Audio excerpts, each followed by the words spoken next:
We are getting so close to that Switch 2 reveal. And the way I know is by today's newest report, which brings the form factor, the size, and the shape of the new Nintendo Switch successor into better view. We're going to talk all about it. So, good morning, Mario, and good morning, Switch fans. It is really heating up. Nintendo has been bringing the temp up with announcements of their own, but of course, none of them relate to the big elephant in the room, the new Nintendo Switch console. Whether you want to believe it or not, whether you're excited for it or not, this thing is coming. And today's latest report from Bloomberg highlights the size of screen and the type of screen that's going to be used for this new console.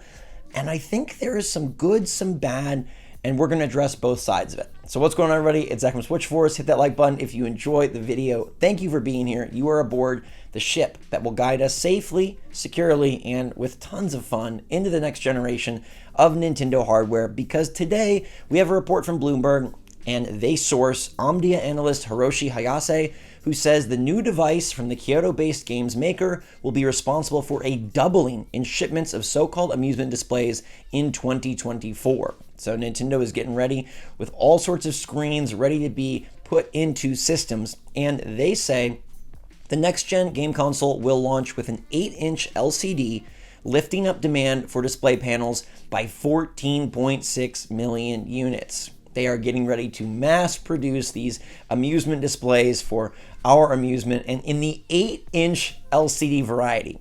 So the instant feeling is LCD. We wanted an O and an L and a D, but no C. Instead, we're getting the LCD. But I want to table that because I think there's more to the discussion than just, oh, LCD sucks, OLED is great. Let's talk about size first. Let me grab you a Switch, okay? So the Switch came in at a 6.2-inch screen with huge bezel, right?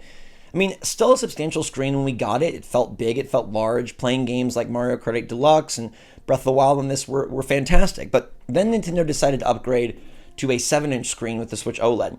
And that really significantly reduced the bezel and felt bigger, bolder, and obviously brighter, which was fantastic. But 8 inches is really large. 8 inches is taking the size of the PlayStation Portal screen, and there ain't no bezel on this. In fact, the sticks kind of cut into the screen itself. This is just ready to go. This is just a large, big boy honker of a screen.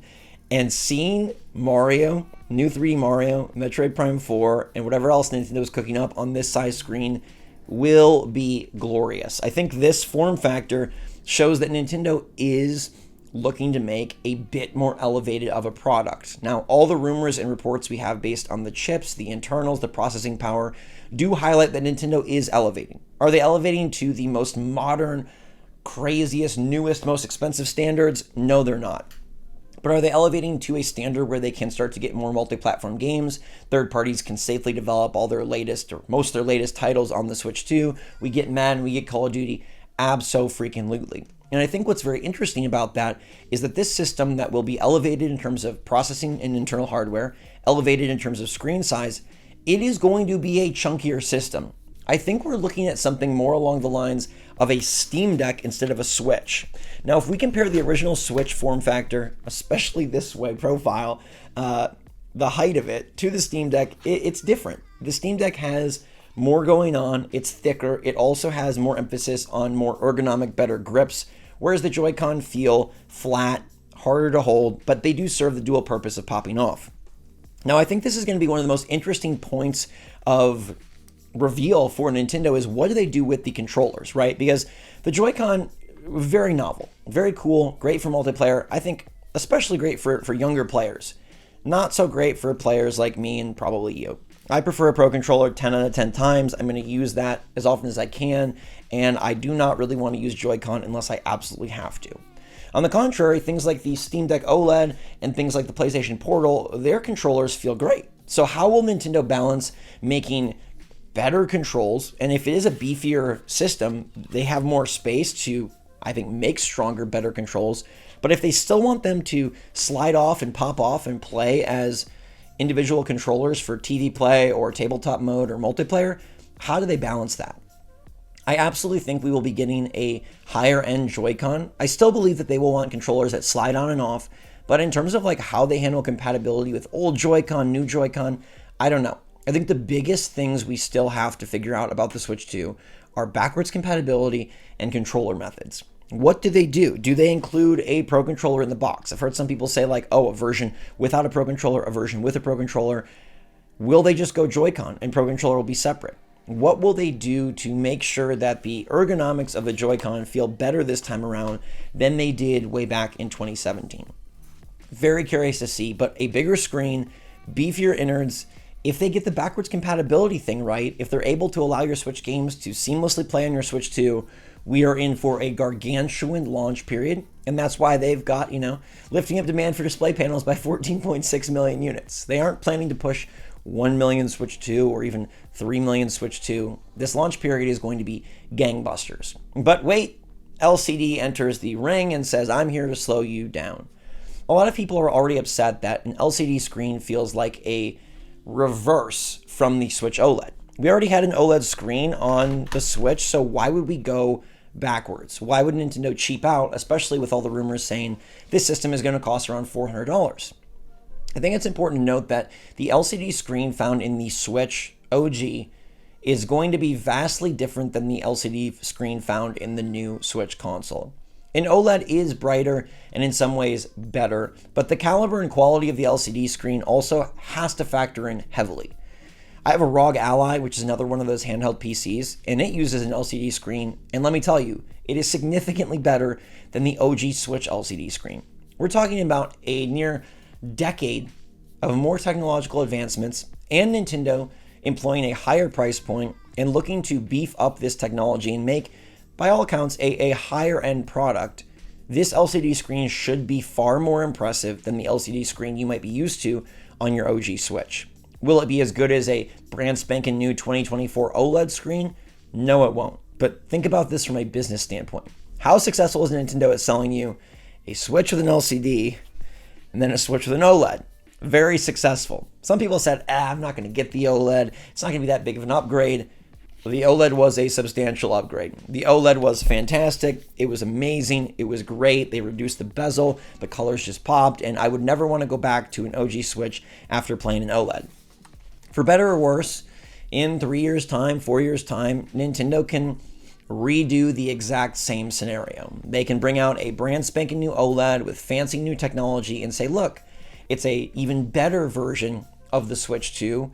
Come buy it again, because it also comes in new colors and it's got an even bigger screen or even better Joy-Con or enhanced triggers, whatever they decide to put on that new iterative step, they can do it again. And as much as it's like bah humbug, we should get the best Nintendo can offer at the beginning, this is how Nintendo's always operated. They love to iterate. They love to sell you the same console, handheld or home, multiple times. They love to do colorways. They love to do little improvements. And in order for them to get this thing at the $400 price point, still make a profit, and still fill the inside, the hardware, with competent modern tech, or at least relatively modern tech, including, the DLSS, upscaling, and most likely PS4 Pro-ish power, it probably has to have an LCD screen. They're trying to really balance this equation of making money, making it affordable, making it strong, making it a fun device. Like, there's so many different things that they have to really kind of push and pull, and these different levers and these different balances cannot be too out of line. Nintendo is a company that pretty much will not take a loss on their product at the beginning, whereas a lot of companies will. That's why you see, PlayStations and stuff be pushing technology, be so expensive. Nintendo doesn't really like to do that, and they want to make a ton of money on their software. They want to make a ton of money on their hardware. They want to just kill it, and that's part of the reason we see so much success for Nintendo, and why therefore we get so many great games and so many amazing opportunities well into the life cycle of this system. It is a bit of a catch-22. Do you want Nintendo to bear the burden, or should we bear the burden? And I know the common logic says, well, Nintendo should bear it, but I think in order for us to get a very long-lasting, great console cycle, Nintendo knows what they're doing. They found extreme success with how they handled the Switch, and they'll basically do the same thing, except focus more on a higher-end product this time with the hardware, and I think with the form factor. I think knowing that they're going with an 8-inch screen, even though it's LCD, shows that they really do want to upgrade this. They don't want to just make it literally a Switch with more oomph on the inside. They want to make it a better, new, more impressive system, and I'm all for that. Now, for those of you who doubt this and say, it's a Bloomberg report, oh, this is just an analyst, Amadeus Hiroshi Hayase is looking at supply chain, right? He's not looking at what he thinks Nintendo could do or what they should do or what his uncle told them Nintendo is about to work on. He's looking at supply chain. He's looking at demand for display panels. We've already had plenty of past rumors and reports and leaks about Sharp supplying LCD displays for somebody's new console, and what other new console could it be besides the Nintendo Switch 2. So this isn't like Nintendo confirming what the specs and the parts of the console are, but I think it's pretty close. And again, we're seeing more and more reports come out, more and more analysts, more and more talk and discussion on this thing is imminent. And I do think a reveal is imminent. I think we're getting it within the next 2 months. And I think we'll get to see this 8-inch screen for ourselves finally and get to confirm all the things that we're talking about today. But at the end of the day, the biggest, most important piece of this for Nintendo is the software. It's always been that way for Nintendo consoles. It's always been that way for Nintendo handhelds. And it should honestly continue to be that way forevermore. As long as there's Mario, Link, carts, and more, we're going to focus on what Nintendo can bring software-wise over anything they can do hardware-wise. So whatever you think about the 8 inches, the LCD, the supposed power, the form factor, any of that, if it has a new 3D Mario, if it has Metroid Prime 4 looking gorgeous, if it promises a new Mario Kart soon, you know the next Legend of Zelda will be on this system, can you possibly pass it up?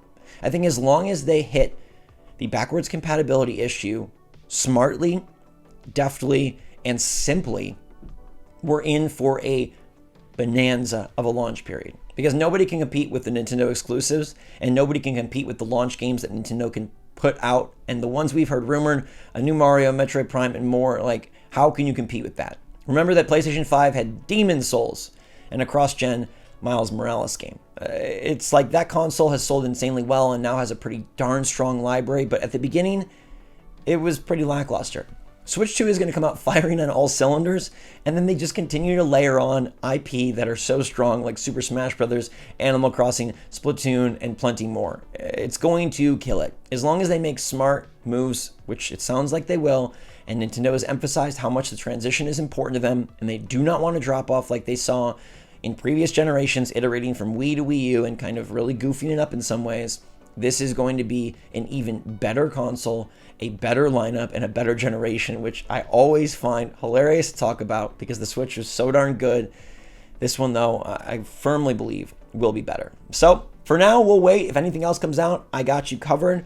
8 inches LCD, but don't fret too much about LCD. It's going to be so much stronger of an LCD than what we saw back at launch in 2017. And this reveal event, man, time is ticking. A direct could be a few weeks away and perhaps a reveal a few weeks after that. So until that time, everybody, thanks so much for watching. Stay safe, stay healthy, stay happy, stay positive out there. Love you lots. SwitchForce out.